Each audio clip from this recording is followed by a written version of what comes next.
Welcome to this edition of Morgan You Asked For podcast.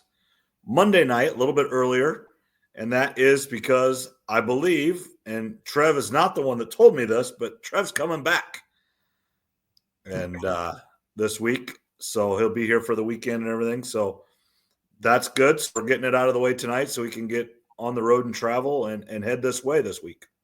Yeah, sorry. I thought I told you I was coming home for Memorial Day weekend. So I might have. I forgot. I don't know. Yeah, who knows? I got some customers to see tomorrow, then get on the road Wednesday, be back, Wednesday night sometime. And then Thursday to Tuesday, I think I'll be back, play some golf, and would see everybody. So looking forward to it. No, it should be good. I was with Cody tonight. So, so he's getting the room ready for you, Trev, and ready for an exciting long weekend. Yeah, there we go. No, it should be fun. Hopefully the rain holds off. I know you guys, I think you're getting some today, tomorrow. Hopefully this weekend it's nice enough to golf. I mean, I see it's maybe going to be in the 60s this weekend, it looks like. Yeah, it's not as good as it's been. Today it's actually, if something would happen right now, we are in a thunderstorm right now. There's thunder and lightning outside and everything. So if for some reason that I'm gone, that's probably why. I lost the internet, I lost power or something, but we need the rain. It's been super dry here and super warm. This is more normal, but it was chilly today. We went up and played a practice round for our regional final, which is on Wednesday. Went up to Copper Creek and Pleasant Hill. It was not raining up there, but it was cold and windy. But here it was cold, windy, and rain most of the day here in Ottumwa. So, and then tomorrow is supposed to be more of the same, and then it's kind of supposed to be hit or miss all week and not super warm. So before we get started on our list of topics, how's what's your team looking like for golf? And then also Zach posted again. Do you know when and where he's playing next, his team? Yeah. So, my team we're better this year. We probably, not going to get to the state tournament. One of my girls would have to play a superb round. We're not going to get there as a team. I got a couple girls that, if they play their best career round and some things kind of go haywire, they could get in individually. We went up there today, and for being wet and windy and cold, the greens are super fast still. We were right there. All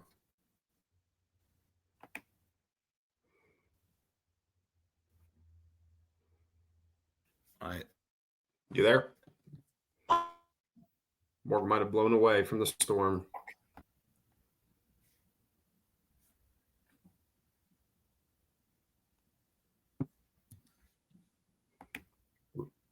Rest in peace, Morgan.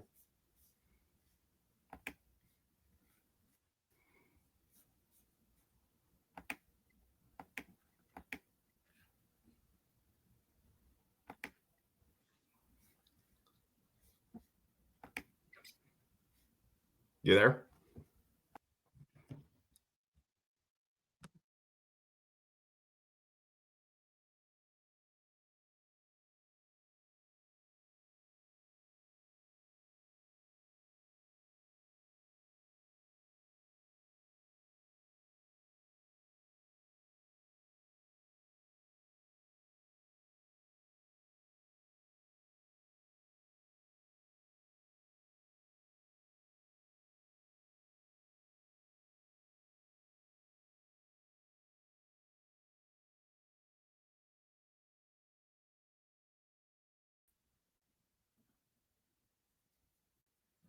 All right, I might be back. I told you that might happen. I'm going to try to get Trevor back here.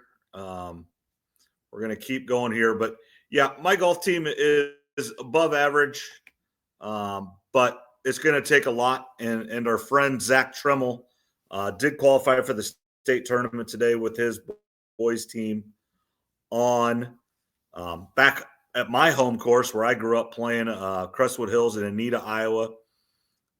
I think it was a three-way tie, and his team was one of the ones that go on. And he's going to play next week in Waterloo for a chance to win a state title for him. And I think they have a chance. You never know. It's a 2-day tournament, which is not normal for high school golf, but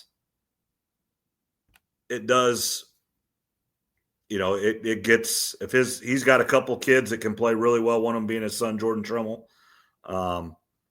that plays really high. And I think he could finish very close to the top there. We're trying to get Trevor back here.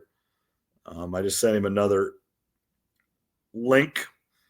Our StreamYard is going there, but yeah, and it's been crazy. We haven't had any weather issues really all year for golf, and then we get to the last week of the season, and like I said, the weather wasn't great today.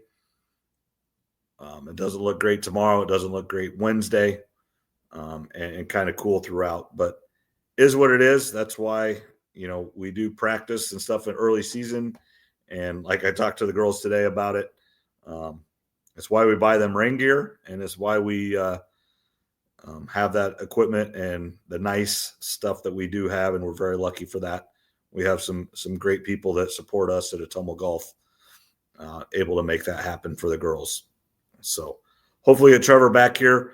Our topics today are going to be Angel Reese and Caitlin Clark in the Fever Sky game, then Final Four in the NBA, and then Scottie wins, and then Brock Purdy getting his big contract that we talked about. You there? Trev, I told you it's going to happen. I I called it before it even happened. I think your internet's cutting out pretty good. I lost you there for a bit, so I left. But looks like you kept it going, though. Yeah. Okay. Well, so, I was gone, too. I came back. So I think there was a little – I don't think it was me. It was my internet, and I think it could be an issue tonight, and that's okay. We'll keep going. But when I came back on, it was still going. So we had a minute or two of dead air, but it is what it is. That'll be okay. I did kind of finish my golf talk, and then Zach is going on to the state tournament with his boys team today. They're going on, and I think they have a chance to finish relatively high. No, that's good to hear. Good for Zach and his son and the Sigourney team there. Obviously, last week we talked about them a little bit, so glad they're moving on and hope they do well at the tournament. Yeah, they'll be. I think it's Tuesday, Wednesday in Waterloo. So is their tournament. So good luck to them, and we'll probably see them this weekend and everything. So, anything else you want to talk about before we hit our topics? And I kind of previewed our topics before you got back on here, but no, let's go ahead and get into the Indiana Fever game that happened on Saturday. We'll actually talk about what really took place, reality. Then we'll get into all the nonsense here later on in the discussion. But yep. I think they won by 35 points. They looked really good. A few key takeaways. They missed 7 shots early in the game, right around the rim or within 5 feet. So that was a little bit worrisome there in the beginning because you could tell they were the better team. But when you're watching it, as you know, in basketball, unless the shots fall, it doesn't matter if you're the better team or not. So they got that corrected. Caitlin Clark's going to play off the ball a little bit more this year. She's not going to have to run the entire offense every single possession. I think that's going to save her some energy. And there's a lot of good players on this team, so it gives them a chance to shine as well. So they're going to be more well-rounded on offense. Aaliyah Boston, she had 2 or 3 missed shots early in the game, and you could tell she was frustrated, and then she went off. I think it's going to be a big year for Aaliyah Boston. She's seeing the court really well, expecting big things out of her. Lexi Hull off the bench, 9 points, 9 rebounds, and 2 steals. If you can get that coming off the bench consistently, you're going to win 6 Women of the Year. Like I said, she was 25-1. When we spoke last week, I threw a little bet on her for that. So if she can give me 9-9 off the bench week in and week out, there's going to be a good chance to hit on that one. So the Fever looked really good. Again, first game of the year. Don't want to get too high on it, but that's about as good a victory as you can get for the first one. And so are the Sky not as good? I mean, or was it per se a bad game for them? Or, I mean, obviously we don't know that yet, but. Well, there's, when they played the Brazilian national team a couple days before Indiana did, and they didn't do as good as Indiana did versus Brazil. There were some people wondering if that was a sign of things to come. And it looks like Chicago, through at least one game, is going to be one of the worst teams in the league. Don't forget last year ESPN and a bunch of people tried to tell us that Caitlin Clark wasn't the rookie of the year. Not only wasn't she the rookie of the year, some of those lists would have 2 or 3 players ahead of them for a large majority last season. So, Angel Reese gets a lot of hype, but her team got worse after they drafted her, and it looks like they might be even worse this year. Yeah, and Haley Van Lith, just again another just fact of the game: 4 minutes and no points, right? No, I think she right. Or she may have hit a 4 points. I think she hit a 3-point shot. I read that wrong. Her first shot of the game, if I remember right. I'd have to look it up. But yeah, she got in the game a little bit, but it doesn't look like Chicago has much of an identity this year. Chindy Carter, who was on the team last year, who orchestrated a lot of their offense, she's playing in Mexico or somewhere outside the United States. She's been in and out of the league many times, trying to fight teammates. She's just a head case of a player, so that's why she can't stick around. She's got the talent to stick around. She's definitely a starter in the league, but she's one of those players, just like we see in the NFL and other leagues, that she just doesn't have the mentality to be a professional. So they have no identity on offense right now. And they got a new coach this year, and just a lot of turnover, and sometimes it doesn't work, and it definitely kind of looks that way. But yeah, the Fever are looking the part right now. I know it's one game in, but when you're the better team and you do everything you're supposed to do, that's all you can control. Yeah, looking at a few of the stats, the Fever beat Chicago basically in everything, 19 assists to 17. One surprising one is the Fever out-rebounded Chicago 46-42. And then a few others, the Fever had 13 steals compared to 5 with Chicago, 10 blocks compared to 7. And then probably the biggest one is Chicago had 17 turnovers. Indiana only had 10.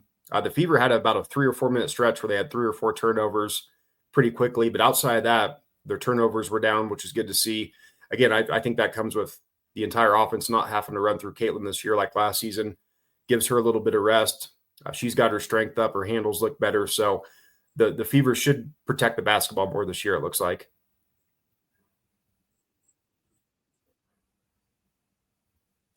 Yeah, I mean, it's just everything's real good. Everything looks good. And then there is whether – and we were talking about this today up at the Elks. Is it like wrestling where do they call each other, their friends, hey, let's just get the season off to a great start. Let's get everybody talking about us.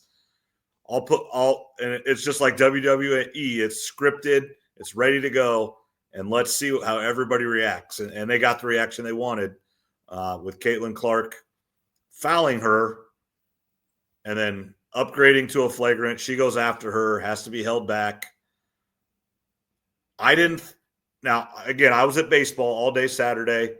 I did not watch it live. I saw highlights very soon after that I was able to see it. So I knew what was going on. It looked on the replay and everything as she fouled her, didn't want to give up the layup, which that happens in 85% of basketball games, and Angel Reese didn't like it. Yeah, it was a fine foul. They upgraded it to a flagrant, whatever. I mean, it's I don't know if I would have, but it's kind of whatever. Angel had to react because that's what she has to do to stay in the spotlight. So that was her shining moment because they were getting their asses waxed up and down the court all day long. So that was her one moment to shine. She got it, made a big show of it. It appears one player got a lot better in the offseason and one went on a media tour and didn't get much better. Yeah, and it was, and we talked about this last year and going into this year. Now, Caitlin Clark knew exactly what she was doing. She fouled her hard, and she literally turned and walked away. But her teammates, Aaliyah Boston, who did not do this last year, got in there. And, I think Caitlin Clark said, I'll pay your fine or whatever later in a press conference. Aaliyah Boston did not do that last year. So, one, either she understands that needs to be done now, or other teammates that they brought in or the coach said, you stand up for her and no questions asked, we'll figure it out later. Because Caitlin Clark knows and knew that when she fought, she just walked away because she knew what was going to happen. You can't tell me. She's very smart. She walked away. She can't get suspended. She can't get technical fouls, or the Fever in the league won't make as much money. She has to play in every game she can. And yeah, Boston stepped right in, and she looked more aggressive in game one. I think that's a coaching, the coaches must have got to her during the offseason. She had a bunch of blocks in the game. She looks more aggressive, and you're right. She stepped right in, tried to put it into it. She got a technical, like you said. Caitlin said, I'll pay the fine for you. But you're right. That's going to be a story of the season. Her teammates are going to step in. And, yeah, Caitlin knew what she was doing with that foul. She saw when Angel Reese got up. She knew it was going to be a big deal. She walked away. It was the right thing to do. They gave a tech to Aaliyah. They gave a tech to Reese, so they were offsetting. But, it was a big moment, but it took away from the butt whooping that was, though. Yeah, but Travis and Ross in the morning, who we've talked about, they were talking, and it's like Ross put up. It's exactly what the WNBA wants. Everybody's talking about it. Stephen A. is talking about it. Every talk show is talking about it. Around the Horn is ending, but I guarantee it was talked about it today. The WNBA is moving forward in the conversation with Caitlin Clark and Angel Reese, quote unquote, rivalry. So, like you said, it's the only way Reese can stay in it, but she does understand it and knows how to play the game. Yeah, she knew what she was doing. Like I said, that was her moment to shine there, to stay in the headlines, because Chicago doesn't look like they're going to be a very good team this year. But yeah, it's good for ratings, of course, because like you said, it's on all the talk shows, every single one of them. Nobody, the ESPN kind of got called out by a lot of people because they refused to put that Caitlin Clark had a triple-double in the opening game. They wouldn't put it as a headline, and we know why that is. ESPN's going to pander to their folks. They're going to do everything they can to hold the WNBA back, actually, instead of promote it forward. That's what ESPN does. I think everybody kind of understands that at this point. So, yeah, it's good for ratings, though. And they play again, I think, the 10th game of the season at Chicago, whenever that is. That's going to be, a highly anticipated game, and that'll be on the road in Chicago. Yeah, I believe that's been moved to the United Center. And the thing with that game as well, there's going to be a lot of Eastern Iowa people get to that game in Chicago cheering on Caitlin Clark. So there's going to be a lot of Indiana Fever cheers in that arena. And I'm sure there is everywhere they go, but especially in Chicago. The Indiana social media team's really gone with it. The Now You Know slogan that they've got for this year, the shirts that every game is a home game, meaning they're selling out the away arenas because people want to come watch Clark, not your team.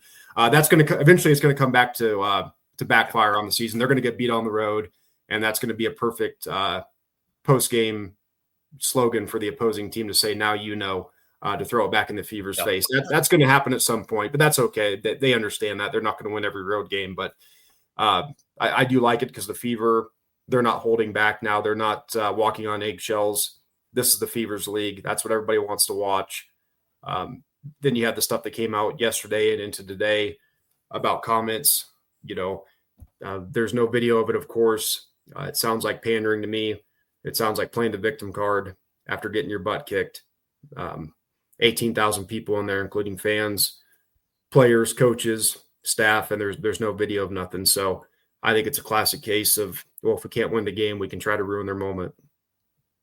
Yeah, it's one of those, and you would hope that, if something was said that's not supposed to be said, that the group of people around that person would say, hey, it was him, get him out of here, because there's no place for that. But that did not happen that we know of. I mean, I would assume it would be out now, but I think you're right. They're trying to make a bigger deal out of this than it needs to be. And of course, unfortunately, ESPN is jumping right in. Yeah, and it's too bad that the Fever and the WNBA are feeding into it. Again, the WNBA can't get out of its own way. They dropped the ball consistently over and over again last year. Nothing makes me believe that they're going to get it right this year. What the WNBA needs to do is they need to have someone come in and run the league for a year, 18 months, whatever it is. Take someone from these successful other leagues that actually make money. Take a Roger Goodell. Jerry Jones is probably getting too old, but take a rich NFL owner that gets it.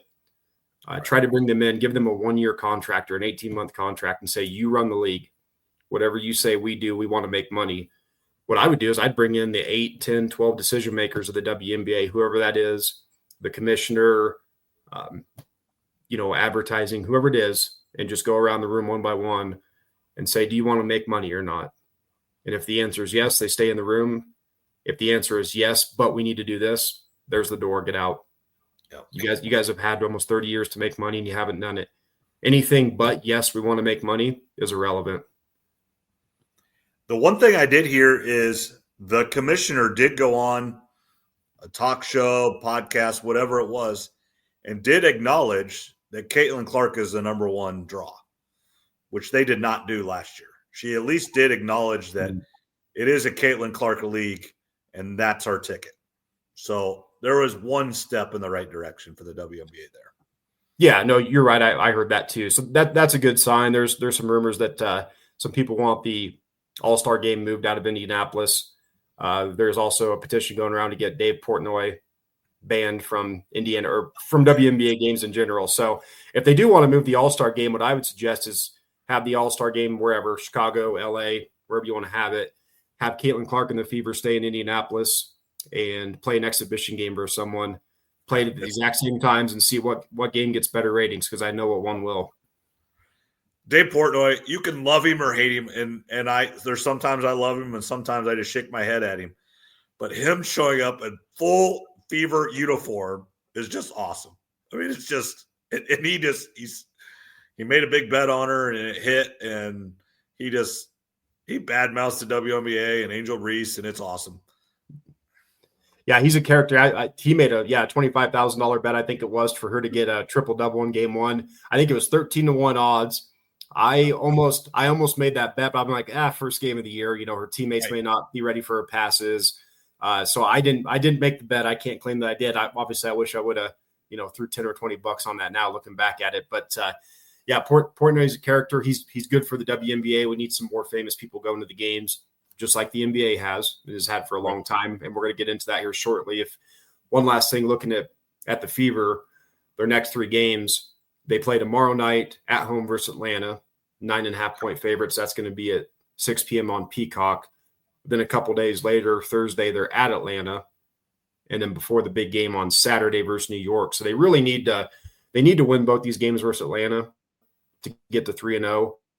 We'll see if that happens or not. And then Saturday's the big test at home versus the defending champs. Yeah. I mean, it looks to be almost a perfect setup for them, and their big game Saturday, and they don't have to win that one, but they need to. It would be really beneficial for the WNBA if they can get off to a 9-1, 8-2 start. Yeah, and I think that's possible, but for that to happen, they need to take care of business versus these 2 games versus Atlanta. So they're expected to beat them. They should. They looked really good in game 1. Let's see how they respond after a blowout victory. All the media stuff that's going on. Obviously, we know Caitlin can handle it and their teammates last year. Let's see how the new teammates handle all this extra media attention going on. And one last thing, I guess, on the game too is Sophie Cunningham didn't play. And DeWanna Bonner really didn't play that good either. So just imagine when those two get going, how good they can be. And that's one thing I talked about last week is they're so deep this year that not everybody has to play well every game. Right. And they'll be able to load management. I'm going to use the NBA if they want to. Caitlin Clark doesn't have to play, the full game. She can sit an extra 2 minutes a game or 3 minutes a game, and that will take a huge effect come playoff time. Yeah, she played 31 minutes the other night, and really she should have probably only played 27 or 28, but they put her in there for a few minutes at the end to get that triple-double. I'm fine with it. Everybody knew what it was. They put her back in the game to get that one rebound, call it stat padding. I'm fine with it. I think it's a great way to start the season off. Blowout victory. Clark gets a triple-double. DeWanda Bonner is in the third all-time on the scoring list. I think it was good for the crowd, good for the fans. It's a great way to start off the season. And if I was a coach, I would have put her back in, even though there is the risk of injury. I feel like that moment was worth it. Yeah. All right, let's move on to the NBA now, where it is down to the Final Four. You have the Pacers and Knicks. So back to 1995 or 6, whatever it was, with Reggie Miller and the Knicks and John Starks and Spike Lee still there. And so that's the Eastern Conference. And then the Western Conference, the Minnesota Timberwolves and the Oklahoma City Thunder. So now Minneapolis is a big market, I mean, in the U.S., but Minnesota is not a household name. Then obviously Indiana and Oklahoma City are small markets in NBA standards, but the Knicks are the biggest market. And as you talked about with famous people, it is unbelievable who shows up for Knicks games when they're good. Yeah, when the Knicks are good, the average person's not getting in there. They can't afford a ticket, even if you're sitting up in the nosebleeds. Probably, I know some people I listen to that live in New York that cover sports, and even they were like, "Yeah, I can't really afford to buy a ticket. That's how expensive these tickets are for the Knicks games." So it's one big market versus three smaller, as we've talked about before. We're going to have a new champion for I forget how many years in a row now. It's going to be whoever one of these four comes out of it, and the way the playoffs are gone, everybody's picking New York and Oklahoma City right now, but I wouldn't be surprised if we get at least one upset because these playoffs have been full of upsets. Everybody thought the Lakers were going to move on. They got bounced. Everybody thought that the Celtics were going to, definitely make it back. They had an injury, but it looked like they were going to lose that game to New York regardless before the injury. So these playoffs haven't really gone the way that most of the experts on TV thought they were going to go. And with everybody picking New York and Oklahoma City, I almost wonder if there's going to at least be one upset in these two in the two rounds there. Yeah, Indianapolis and Indiana with Tyrese Haliburton, and that's why that's what I'm cheering for. I don't care about the Pacers that much, but I want Haliburton to do well. He has a chance. Again, he's going to be playing in New York City. Everybody's watching, all the famous people, and if he goes and does what he's done the first two rounds, he's just going to continue to cement his legacy and just rise up the rankings in the NBA. Instead of being the most overrated, he's going to switch into the most underrated player.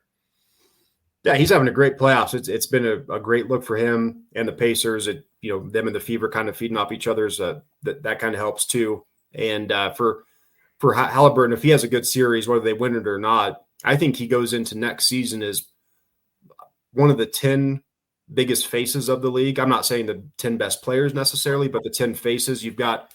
And I'm just thinking out loud. You've got LeBron, Steph, Luka, Giannis, Wemby, obviously Tatum, Jalen Brunson, Ant-Man. Yep.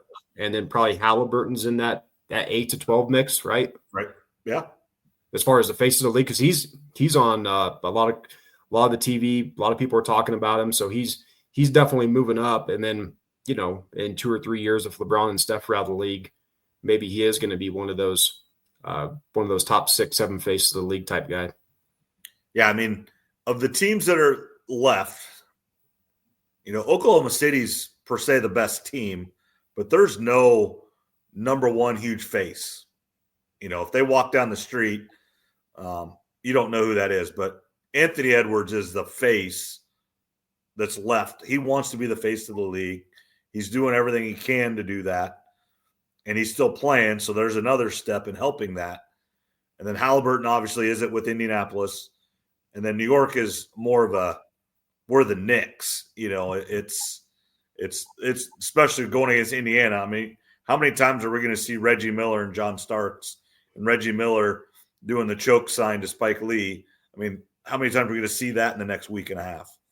Yeah, we'll see plenty of that.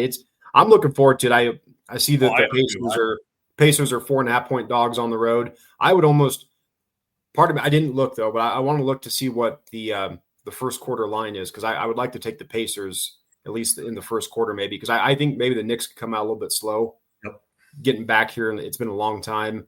I would look to take the Pacers maybe in the first quarter or the first half or something like that. And then, SGA with Oklahoma City. I forgot to mention him a minute ago, but Anthony Edwards wants to be the face of the league. I'm sure you've seen the side-by-sides of him and Michael Jordan, the face. People wonder if he's, long lost son of MJ potentially. Right. And that's not a new thing. That is not just now.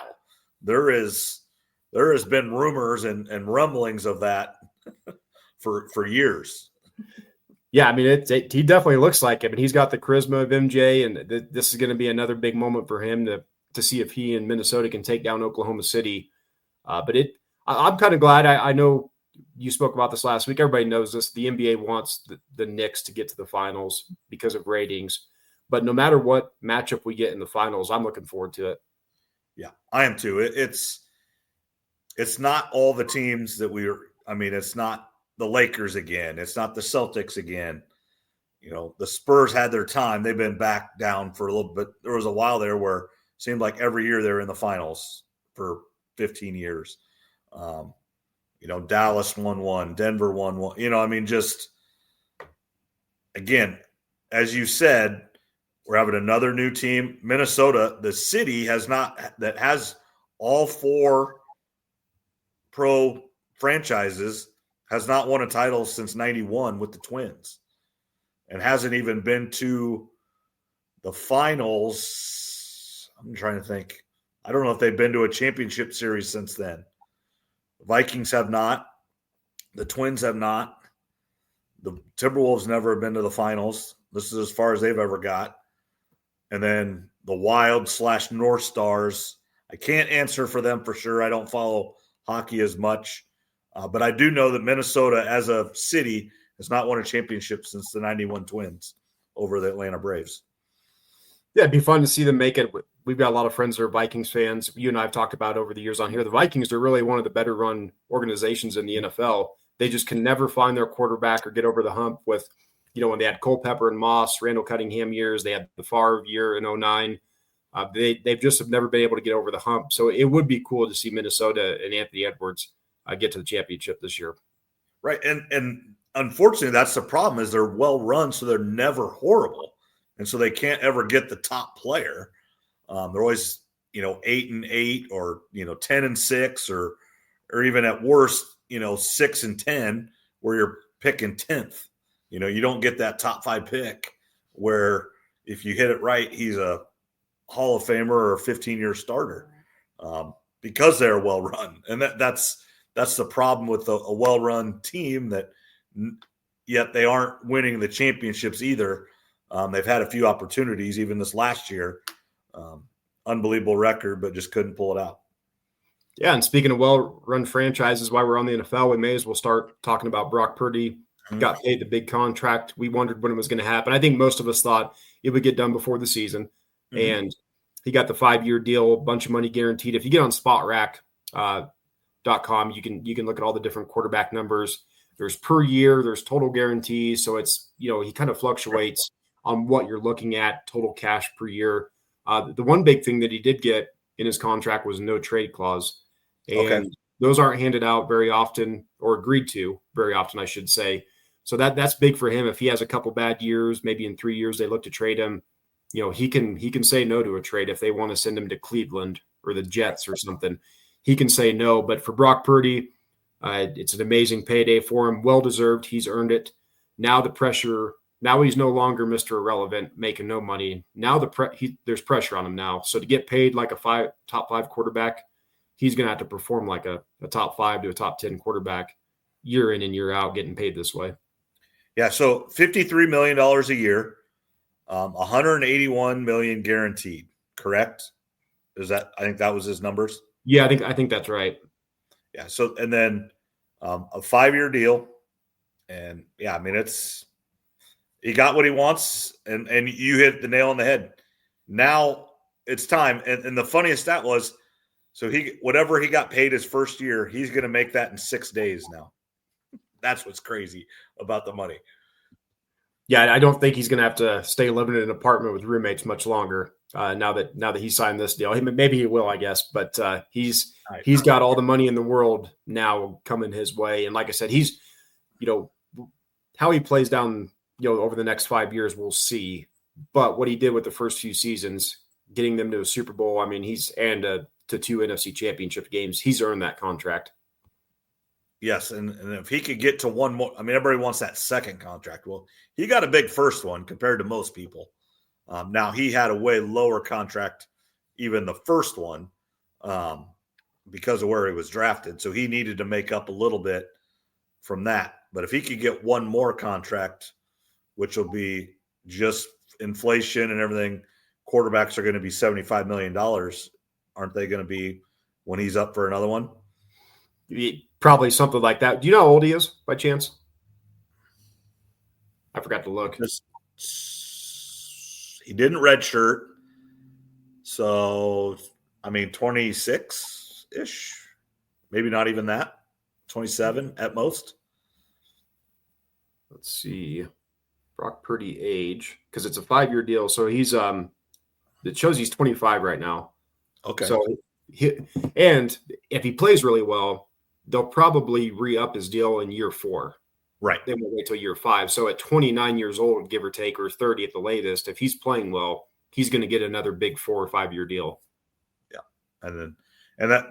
We were talking at the Elks about it a little bit. And so his in-laws, his wife's family are farmers in Northeast Iowa. So he's going to buy some farm ground. And then my hope is I hope he can buy a few players for Iowa State. That's my hope. Haliburton, buy a couple players for the basketball team, and Purdy, you can buy a couple football players for us.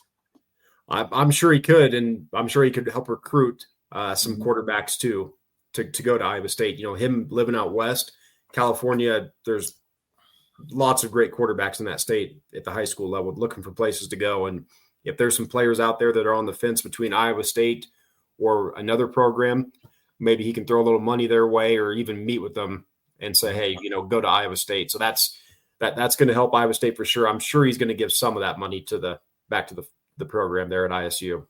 Yeah, I'm sure. Well, he's a great person. Everything I know, I've heard. I've been in the room with him before, but I've never sat and talked to him. But yeah, you like it when this stuff happens to people that we know, we believe that are great people. We all have people that turn out like that, but it's like, man, he was a jerk. I don't think Haliburton and Purdy are jerks. And they're both personable. They laugh, they smile. They always go back and show when Purdy, his senior day, he was running off the field and he just turned around and looked and you could just see the smile. He could have came back another year at Iowa State, actually.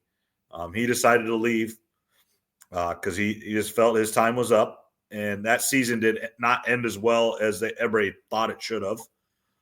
After the 2020 year where they won the Fiesta Bowl in 21, I believe they ended at 7-6 when they got beat by Clemson.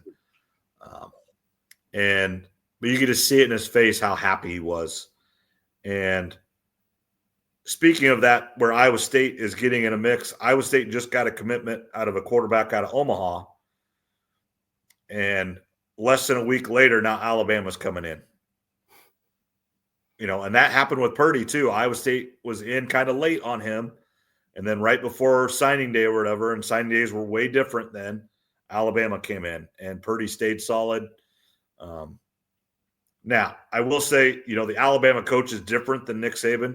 Alabama coach is from South Dakota and has some Midwest ties, and their offensive coordinator now is from Iowa. So there's some Midwest regional ties that make it a little bit – they're going to recruit the Midwest maybe a little bit more than they had just because they have some familiarity there. But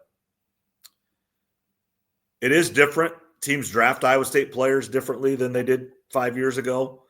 They recruit differently when they see Iowa State's in on a guy that maybe early. Hey, they know what they're doing. Matt Campbell does a good job. Hey, maybe we should take a look at this guy and we can offer him more. And, you can say what you want. You go to Iowa State and you can be really, really good. But if you play for Alabama or you go play for Georgia, you're probably going to play in the playoff. and you're going to have a chance to win the whole thing. And unfortunately, at Iowa State, that you can't say that that's a realistic opportunity. Well, hopefully he sticks up Iowa State. Yeah, I mean, it makes it tough when you got a program like Alabama or any of the big dogs coming after you. It'd be tough to say no for anyone. I mean, we all understand why. The money, the prestige, all that type of stuff.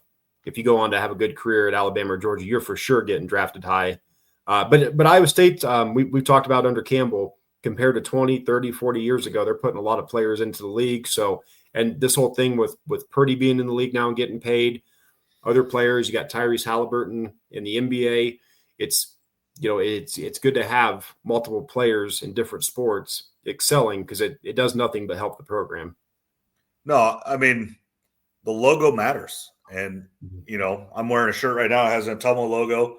The Iowa State logo, when they walk into a recruiting place or just somebody walks in, they know Iowa State much better today than they did 20 years ago. That's what the South Dakota State guy that came to Drake basketball this year after McCollum went to Iowa, that's what he said. He goes, it's just different. You walk into a place, especially with Drake just beating Missouri and winning a game. When you walk in with the Drake logo, it's just more people know it than the South Dakota State. It's just a different level. And that's why you take a job like that is you can walk into more living rooms. And that's why, when Gene Chizik left Iowa State to go to Auburn, it's a no-brainer. You can walk into more living rooms. When Darren DeVries decided to go to Indiana instead of Iowa, Indiana basketball is different than Iowa basketball. And when you walk into a living room, it's different. Yeah, the logo matters. And the more players you're putting in the pros, the more wins you get in college, all that stuff, it all adds up. Draft picks, we've talked about that, previewing the draft for all these years. I tell you, a sign of a good program, it's a no-brainer, of course, is they start to put more players in the NFL. And we've seen that with Iowa State under Matt Campbell. Obviously, we know Kirk Ferentz's long run of putting tons and tons and tons of players into the NFL. But both Iowa and Iowa State, NFL, NBA, WNBA, Iowa's in a really good spot right now with both the college programs, with certain sports, and then putting players into the pros. Yeah, and that's unfortunately right now, you have to kind of pick and choose. I know that's been some discussion at Iowa more than Iowa State. It is at Iowa State as well, but it's kind of been more in the front is you can't fund everything the way it needs to be funded. You have to pick and choose sports. It's just the reality of, like Iowa State doesn't even have baseball because they've chosen they weren't going to fund it. So why even have it? It's just the reality of college sports. And when you commit to something, if you got to be successful in it. You can't, and that's why basketball was needed a change, and it looks like it's going the right way. I think they got the right guy, but you have to win at the programs you're funding, or it doesn't work. Yeah, we spoke about Iowa basketball. The women were outdrawing the men, rightfully so. They've had a better run lately. This year, at least early on, I know you and Zach have talked about it. I think early on, the men's program is going to be well supported. Fans are going to be excited. They're going to be in the stands because you kind of have to pick and choose. A lot of people can't go to both the men's and the women's game during the week. People have jobs, kids, schedules, money, all that type of stuff. So you have to pick and choose what one you're going to support. And this is kind of a new era officially now for the women's side and for the men's side. So, it's going to be who comes out of the gate hotter, who stays consistent. If they both do, I think they both can have good seasons. It's just, what's the fan attendance going to be like, night in and night out there at Carver Hawkeye? Well, and here's a story that came out this evening.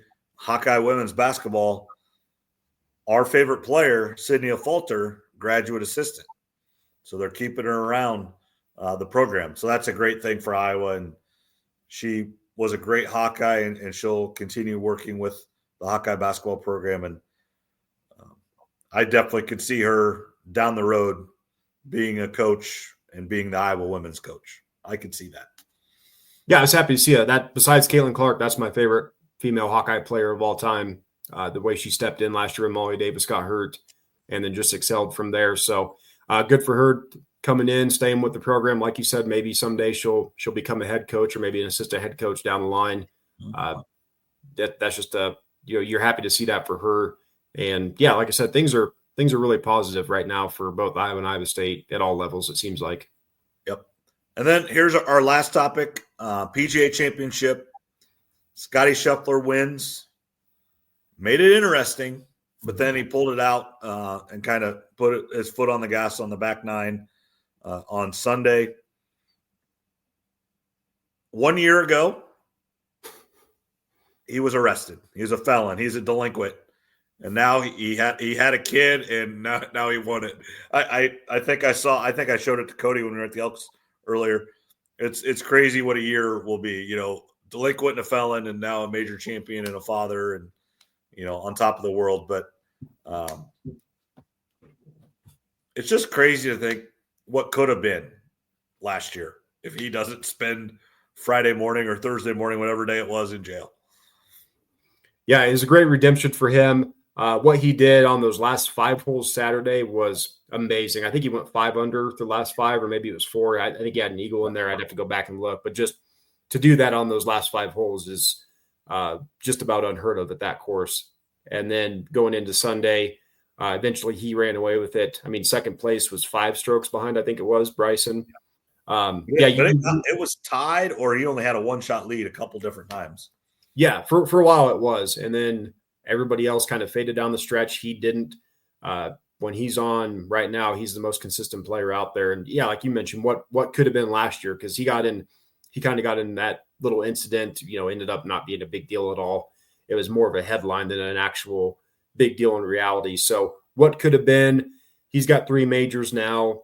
I mean, what would you set his over? We talked about this when Rory won the Masters. What would you set his over under major at moving forward at this point?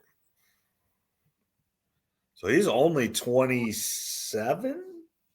27 or 28.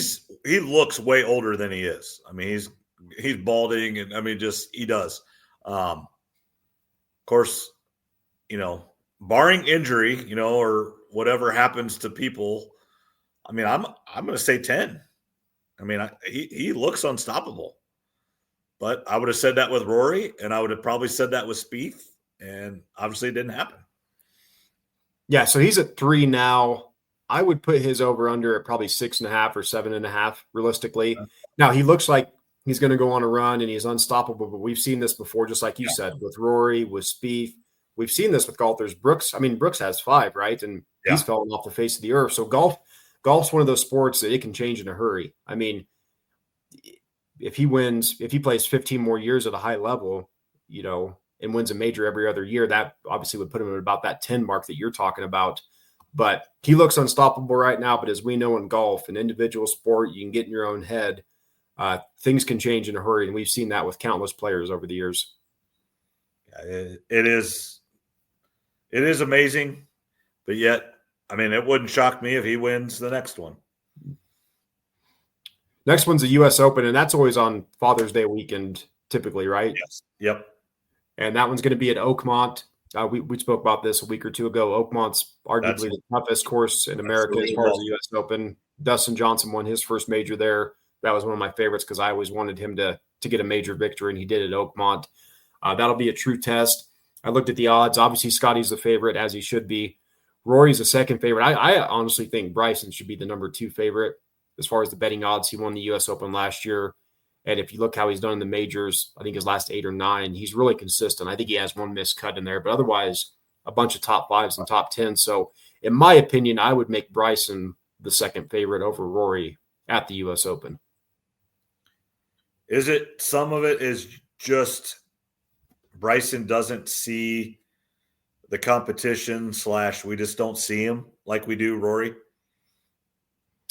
That could be. And for Bryson, the biggest thing with him, the driving, the short game, and the putting is all there. It's his irons. His irons are not very good for as good a player as he is, which is shocking. Like Scottie's one of the best iron players out there right now, and Bryson feels like one of the worst. I mean, I don't know if he actually is, but it feels that way when you're watching him compared to the rest of his game. So if Bryson could just get his irons figured out, there's no reason he can't win one of the 2 remaining majors the rest of the year. And you kind of wonder that issue, does it have to do with the same length clubs that he's going with? Well, they're all 3D printed. They're just different than everybody else's.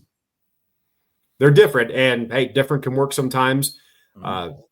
He's won major, so he's proven that it can work. He's got 2 U.S. Opens already, so he can obviously win at those setups of golf course. Mhm. Every golf course is different. But Shinnecock, did he win one at Shinnecock? No. I can't remember off the top of my head. I think Bryson won his at Wingfoot, also in New York, but a different place. But I believe that's one of the tougher golf courses as well. Shinnecock, Wingfoot, and Oakmont, kind of all in that northeast corner, are all very, very difficult. Yeah, they definitely are. And, speaking of our pool that we do, it's almost getting to a point, Scottie wins another one. Are we going to have to maybe think about making everybody eligible to be drafted but Scottie? So nobody can get Scottie, but everybody else, kind of like Right. Tiger was way back in the day. Now, Scottie's not to that point yet, but if Scottie rattles off another major or something, that may be something that we have to consider next year.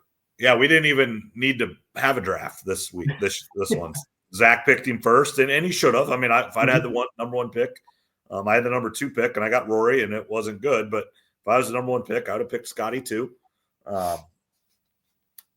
Who had him in the Masters?